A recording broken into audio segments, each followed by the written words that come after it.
And we are live. Welcome back to A Celtic State of Mind. I'm Paul John Dykes, as you know. To my left is Colin Watt, and down the bottom there is Russell Boyce. Welcome to the match day, gentlemen. Aberdeen, Pittodrie. What's your thoughts, Colin Watt? You've seen the teams? Yeah, it's an interesting couple of changes. There's been a lot of complaints, I think, from the fan base that Ange has been slow to introduce changes. Well, we're seeing that today. We're seeing Beaton come in. Whether that's a good thing or a bad thing, we'll wait and see. But it does look as if it's a slight change in formation as well. And finally, one of Turnbull and Rogic are dropped. So we'll see how that comes into effect. Looking at the two teams, it's going to be end-to-end. It's going to be like a basketball match today. And the big thing for Celtic is if we concede, we can't let the heads drop. We have to know that if they score one, we can score two or three. And that'll be the big, key, important point of this game today. Over the years, we've seen some high-scoring games against Aberdeen, Colin. You remember 4-3s and all that kind of stuff. We've also seen many games where Celtic have absolutely destroyed them. Remember the game in the first half where McInnes had to run up the touchline because the Dons were, I think, was it 4-0 down at half-time? It was an absolute canter. We're going up to Pittodrie today. Not with that in mind, Russell Boyce. I know that earlier on this season you were enthused with the 6-0 drubbings of the likes of Dundee and St Mirren. They already seem like a distant memory away. Can you see us getting back to some kind of goal-scoring form today? It's an interesting one, isn't it? Because obviously the changes he's made look like they're going to be more for a pragmatic sort of approach as opposed to gung-ho. But I completely agree with Colin.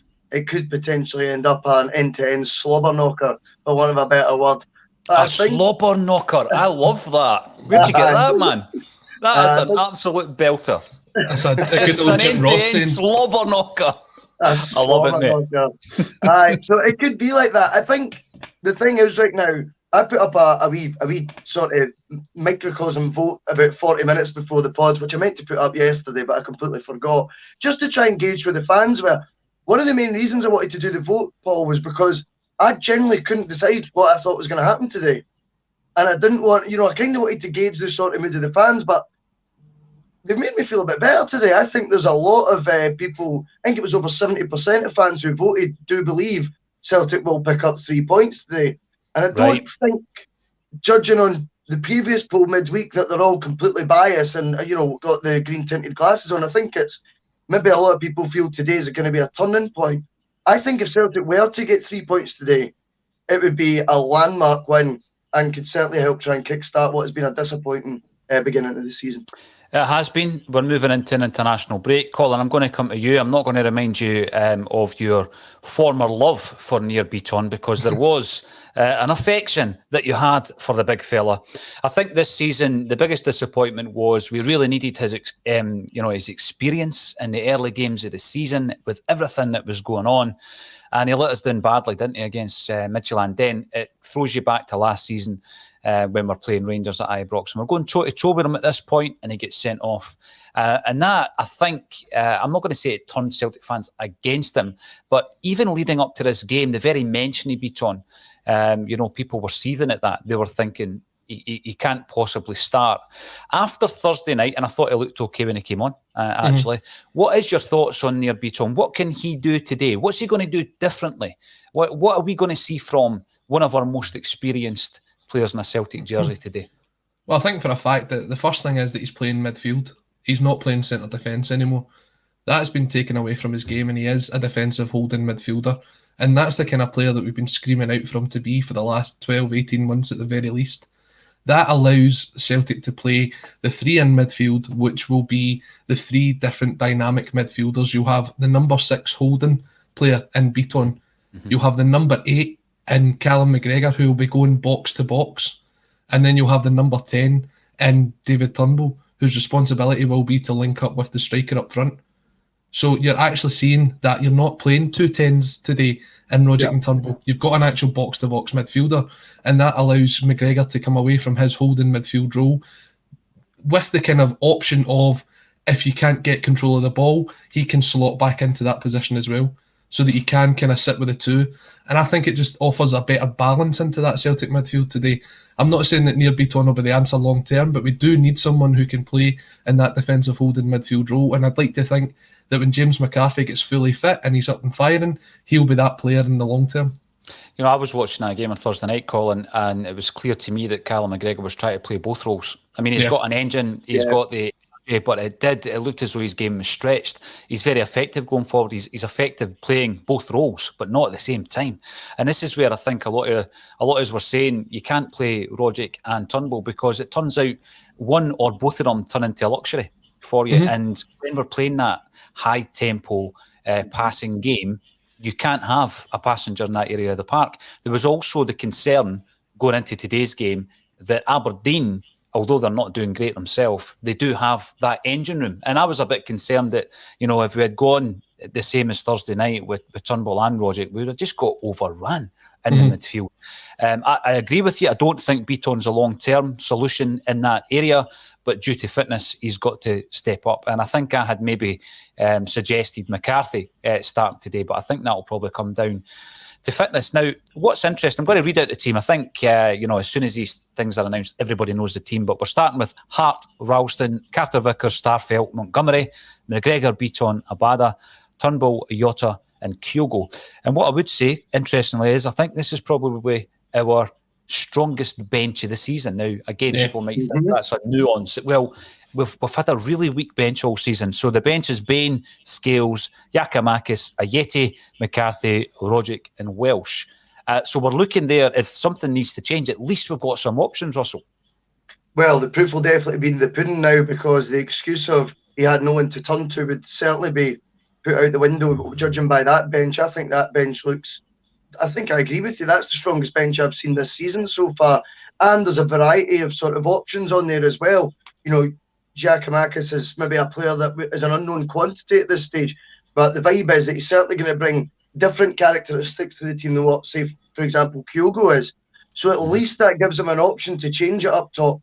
I happen to think Kyogo's inclusion today as well, just as it was seen on Thursday, even if he's not fully fit, the difference he brings to Angie's sort of style of football, the high press, he brings such a difference to it, and it will be interesting to see how he fares at Pittodrie today. And I think we've got reason for optimism when you look at the strength in the bench. I think at times, whilst he's been slow off the mark to make changes, and I've maybe been critical of that, I don't dispute the fact the options haven't been great. I think we were discussing a couple of weeks ago, he could have brought on Montgomery and Ralston, and that was going to change the game.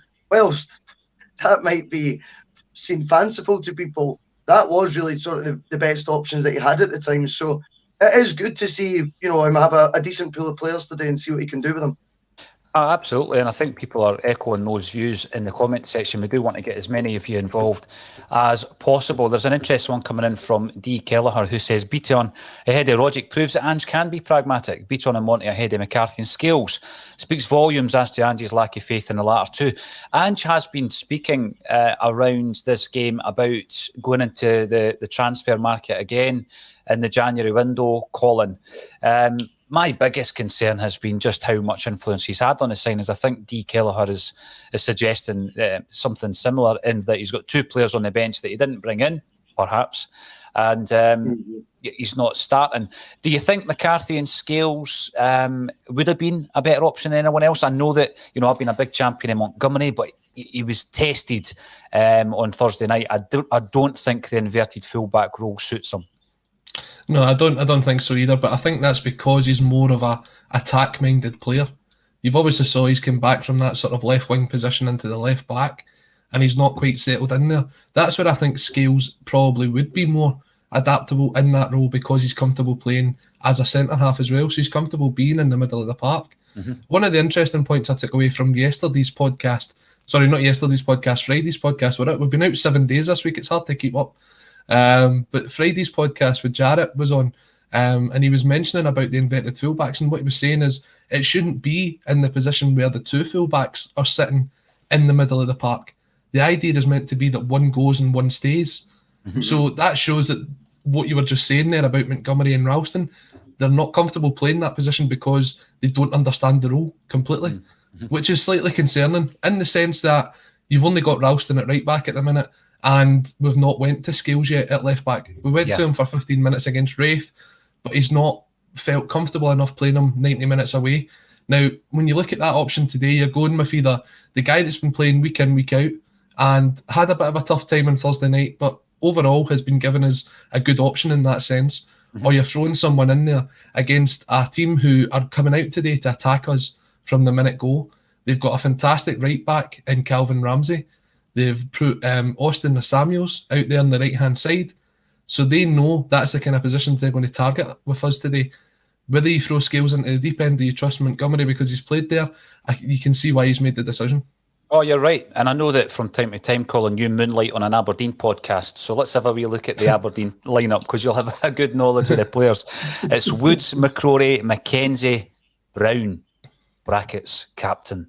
Ramirez, Hayes, Ferguson, Ramsey, Samuels, Bates, and Longstaff on the bench. Lewis, Gallagher, Jet, McGeoch, McLennan, Eyesight, Gurr, and Campbell. Quite a few ex-Celts in there. And the biggest talking point, of course, is that we're facing Scott Brown. We spoke about the pandemic, Russell, and, you know, imagine it was one of the 28 days later scenarios where you wake up a year later and you go to the game the day and Scott Brown's lining up as the captain of Aberdeen. You would just think, no, there's just an anomaly in the matrix here. Yeah, it doesn't make sense, does it? It's strange. I watched him do an interview with Stephen Glass on Sky Sports the other day, and to be honest, it was just before the pod. In fact, it was yesterday. And it was just before you did the pod yesterday. I think I'd put in the comments, tomorrow's giving me the fear. And I was basing it on the 4 minutes that I'd seen of their interviews, 4.5 minutes or something on the Sky Sports app. And the way Bruni talks, you can't help but you know why you were so invested in him as a captain.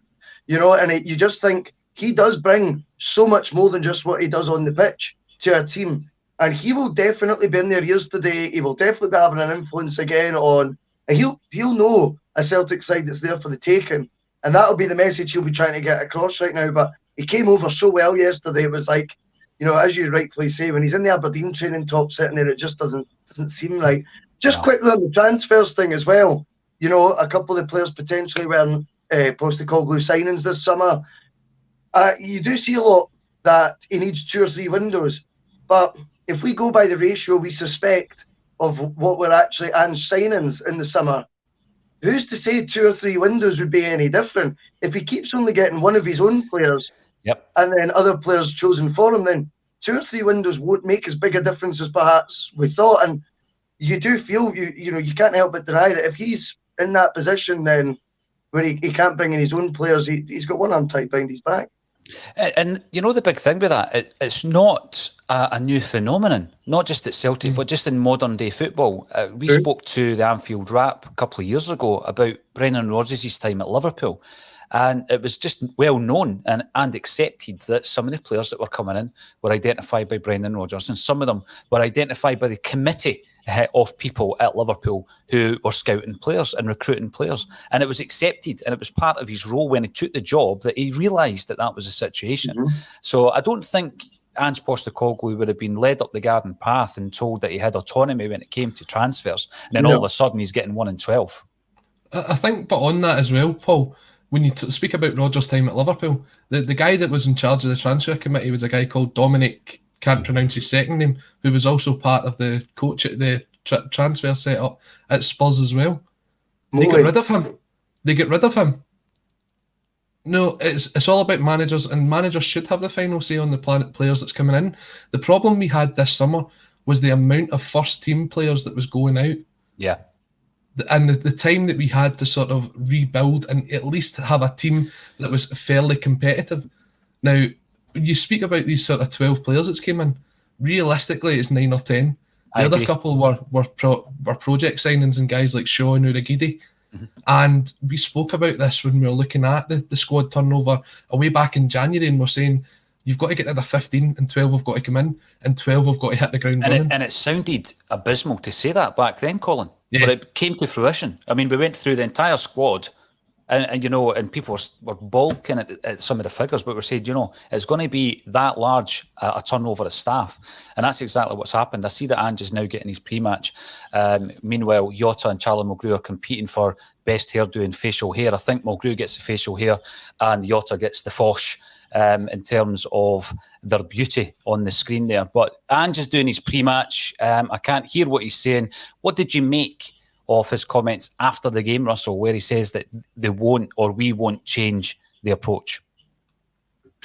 I mean, to me, that is there's backing down and doubling down, and that when you've just been beat 4-0 at home, I'm not quite sure what the point of that is. There's a stubbornness that comes out there. I found the comment baffling as much as I found it a wee bit arrogant. I also then look at the lineup. What did Colin say at the top of the show today? Looks like he's changed his formation. So what's the point in these comments? Is that perhaps a prickly side to Ange that you are now beginning to see someone whose frustrations he's now taken out, on the media perhaps? I noticed as well before the game that he found, criticism was okay, but the nature of it's condescending at times. Mm-hmm. So he was happy to take criticism on one hand, but then he decides which aspects of the criticism is condescending or not, which for me, I just don't agree with that. Criticism is criticism. No one's trying to be condescending, I don't think, with it in any way, shape or form. And when you're going down that road, you're deflecting from what the actual content of the criticism is, and you're going down what the style of the criticism is, or the characteristics of it, which I think is a weak argument.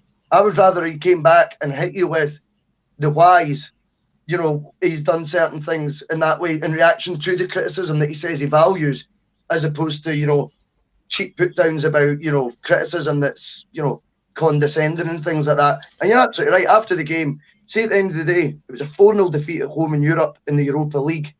Not many managers, we give free pass to, but I think we do understand there was more circumstances to the result than just it being a straight out 4-0 defeat. You know what I mean? But at the end of the day, that was the scoreline.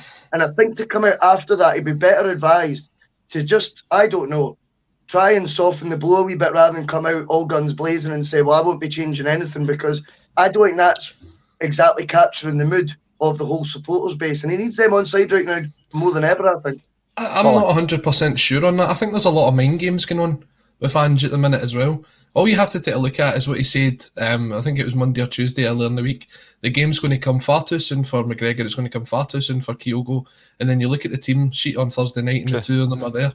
I think what he has come out and said is that they do have to take responsibility, and that's an important thing. Now, we've often spoke about sort of certain managers on here who come out to the press and they'll say, we did well, and you're saying that that's okay saying that to the press, but you'd rather say behind closed doors exactly what you want. Now, Celtic's in such a delicate position right now where we're turning to the same 13 to 14 players, that if we came out week after week and absolutely slaughtered them in front of the press or said that we're not up to that, it's going to be difficult to keep them going, especially with the sort of amount of games that we're facing up until now.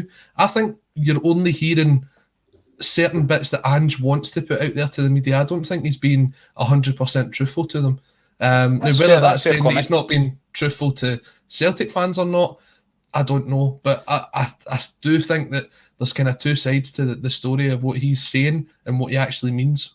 I think that's a fair comment. And when you look at some of the run-ins that he had with the media prior to joining Celtic as well, you only need to look at YouTube to know that he doesn't suffer fools in that respect. There's over 1,000 of you guys tuning into our pre-match coverage, and thank you to each and every single one of you. Once a week, we're going to invite one or two of you onto the show. We're not going to put it out live just so that we can, make sure it's all kosher before we put it on the channel. But if you are interested in getting involved in that, get in touch through all the social media channels that are out there. But you can also email me on pauljohndykes@gmail.com. Just at that moment as I drop out, I think someone would rather not see me, but that's fine. As long as you can hear me. As long as you can hear me, that's the main thing. This is the gremlins that we're talking about. We don't go out live so we can see Paul's lovely face, his hair, or wig as some people would say, in his Matalan jacket. Yes, well, there you go. Interestingly enough, Matalan have started following me on Twitter, so I don't know how that's developing. We call it a developing story. I hope that they give me something for the awards ceremony next week. It's next Thursday, by the way. But that takes us on very quickly, because there's over 1,000 you guys watching, onto where we are today, because there's two games, and Paul Cockwell reminds us that there is another big game in Scotland, and that Hibs are facing Rangers. Let's have a quick look at the league table. Hearts are deservingly top, unbeaten, sitting at the pinnacle of the league table. Hibs also unbeaten, face second place Rangers.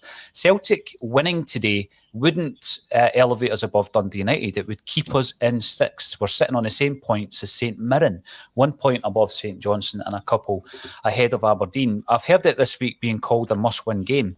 It's a must-win game for Aberdeen as well, though, Colin. Absolutely. And the Aberdeen fans are starting to get on Stephen Glass's back as well. He's had the extra couple of months that we spoke about. When we were talking about getting rid of Neil Lennon away back in January and February, we said get the guy in now, give him the chance to kind of scout out the squad, see what needs to be replaced, get his own team in. Stephen Glass had that opportunity. And when you take a look at it now, it's not worked out for him. Whether that's because he wasn't good enough to get the job in the first place, being basically a reserve coach in the MLS, or whether it's just been a kind of thing where the players haven't been playing for him. Either way, they're 8 without a win. They go in today, they could potentially be 9, and they've only kept a clean sheet once since Stephen Glass took over. Now, they're playing attacking, attractive football. It's very similar to Celtic. Celtic's average possession is roughly about 74%. Aberdeen's is at 70%. They're creating shots, but they're just not scoring. So this is why I'm saying I think today will be very much an end-to-end game, and they are coming out to have a go at us today because they need to. The fans need to get on their side. I mean, usually I'd be able to be at the game today. Unfortunately, I wasn't able to get a ticket, but when you go up to Pittodrie, the atmosphere that's created by the fans is outstanding, and Celtic have to go and play to that. If Celtic can keep those fans quiet after 15, 20 minutes, they've already got control of the game. And that's going to be key because the Aberdeen fans can be that 12th man the same way that we can be at Celtic Park. But if Aberdeen were to lose this game today, I think there would be a lot of discussion going on behind the scenes as to what their next steps would be. I think that, that you could flip that on a Celtic perspective as well. I never go into a game imagining a defeat. I don't even think going into Thursday night. I haven't spoken to JP, who was very balanced in the bulletin, and he says we shouldn't expect to get anything from this game. I still go into a game on a Thursday night thinking we might just do this. You always do. That drive up to the stadium, once you get in and you feel it, and you feel it's palpable, that atmosphere at Celtic Park, I still feel as though we could beat anybody at that moment in time. When I look back on the game, though, Russell, I've watched it back because I wanted to comment on it yesterday, and it was the highlights. And the highlights package, I think, are quite favourable to Celtic because what it shows you is that we had some tremendous chances. Their goalkeeper had some brilliant saves. But, I'd counter that by saying that Joe Hart had a couple of cracking saves also. And when you're looking at the goals, I don't think it was a penalty. I've watched it so many times. I thought it was really, really harsh. And then you look at the other three. Turnbull messes up for the first, and Ralston loses possession for the second and the fourth. So I've heard a lot of people saying it's individual errors. But I also get, I find it difficult to say only individual errors are down to a 4-0 defeat. I mean, there were other big issues. You posted an image of Montgomery and Ralston in the centre circle, the acres of space behind them. That's putting Carter Vickers and Starfelt under immense pressure. So I'm wondering, and this is going on Johnny Boy's point, actually, and just not changing, watch them play exactly the same way. Do you think he's going to persevere with inverted fullbacks? Because I don't know if that is helping Carter Vickers and Starfelt at the back. No, I would never say I'm much of a tactical, person when it comes to the football, that I see things that are unusual and I would take a screen grab or anything like that, Paul. It's not really my forte. And yet I was that baffled. I thought, purely for the ACSOM group chat's benefit, that's all I was going to do is send a photo and go, what do you make of that? That's Montgomery and Ralston, by the way, in case you can't make them out. Before I had a chance to send the message, we had conceded a goal. And I wasn't surprised at all. I was like, wow, that's quite damning now, ridiculous. That did look that it caught someone like me's eyes. And I could be a wee bit simple when it comes to formations or spying them, tactics and stuff. But I think it proves right now, until you've got the players capable of doing that, you maybe just have to just tone it down a wee bit and think, inverted fullbacks, you see it working at Manchester City, for example. It took Pep Guardiola £300 million on fullbacks alone to get his inverted fullback system working. And we're doing, I think it was 6 different fullbacks he signed at a combined £300 million. And we're doing it with 2 youth products, Ralston on a 1-year deal, and Montgomery, who's been elevated into the first team. I think sometimes you have to play to the players that you've got strength until you get guys in that can do that job. Of course, it's not all down to individual errors, what happened on Thursday. And as for the time of manager that Stephen Glass has been there, he's been there longer, and it's still not working. Tim Coates last week got a draw at Celtic Park. 3 days longer he's had in the job than Ange Postecoglou. Mm-hmm. So I think when you look at it, I looked into that. So 3 days longer, and yet his team had been struggling last season, you know, just like ours. So sometimes these things can get looked at, but it's all about hitting the ground running, I think, sometimes for managers, you know, no matter how long they've been there. Yeah, I mean, there's a comment, I'm struggling to find it, but thanks for commenting anyway, talking about, oh, here we go. Grayson Heselden, narrative from ACSOM is dangerous. I think what you're referring to is the narrative around Ange, and I've been speaking about this all kind of week. The simple, bold fact is, if you are a Celtic manager and you don't improve on a 47% win rate, you will win nothing, and you won't be the Celtic manager. And it doesn't matter about the cut of your jib and your philosophies and all this kind of stuff. We've seen it before with other Celtic managers, and it would be a matter of time. It's not a narrative from ACSOM. We're simply commenting on what is unfolding in front of us, Grayson. So I don't think it's dangerous. I think what's dangerous is thinking that a 47% win rate is acceptable for a Celtic manager. If we don't win today, you start looking at the fact that we're on the same points as St Mirren. We've got a run of fixtures coming up that on this forum, I wouldn't say are guaranteed wins. Where away form has been absolutely shocking for over a year now. So, you know, there comes a point where it's, as you say, Russell, maximise with the players that you've got, play to their strengths, get the results, and slowly but surely over a number of transfer windows, start to implement your philosophy and your shape, because it seems alien to a lot of those players at this moment in time as both teams line up to take the park. Let me just remind you, we will be back at half-time and full-time. You might have noticed a beautiful wee logo in the top right-hand of your screen today. That's Etiv Watches. They are our new match day sponsor. Sponsorship and merchandise, etc., is very important to keeping ACSOM going and keeping this daily content alive, because we don't charge for content. But Etiv Watches, I'll show you one of the watches at the end of the match as well. You can win one simply by subscribing on the YouTube channel. There's also a link underneath the video, regardless of where you're watching this video, and you are able to click on that link and you get a percentage of the fee of any watch that you buy just coming up to Christmas. So we'll be running that promotion throughout October just for watching ACSOM. Click on the link. You will automatically, if you decide to go in and buy a watch, get a discount on behalf of ACSOM. So check them out. Some beautiful watches. Colin, I'm looking for a prediction, mate. The teams are just about to go into huddles and get ready. What's your prediction today?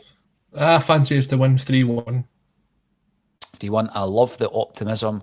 Russell Boyce, what is your prediction today, sir? 2-2. I think 2-2. That's I've been thinking about it long and hard, hence why I did the vote and all that, but the head's going to rule the heart. 2-2. Right. I'm going to say that we'll have 5 goals today and Celtic will win. So you can work that one out. We're going to get 5 goals, Celtic to win 3-2. And everybody else who has joined us today, thanks very much. It's always an absolute pleasure to get you involved. And as I say, if you want to get involved in the ACSOM Cult Bulletin, which is going to be running once a week, drop us an email, pauljohndykes@gmail.com, or get in touch on the social media channels. And we'll get you involved so you can tell us that we're talking garbage, or you can agree with us, or you can throw in a different opinion. It's all about debate. Thanks very much. All that's left for me to say is, Colin Watt, Russell Boyce, thanks for joining me on A Celtic State of Mind. Cheers.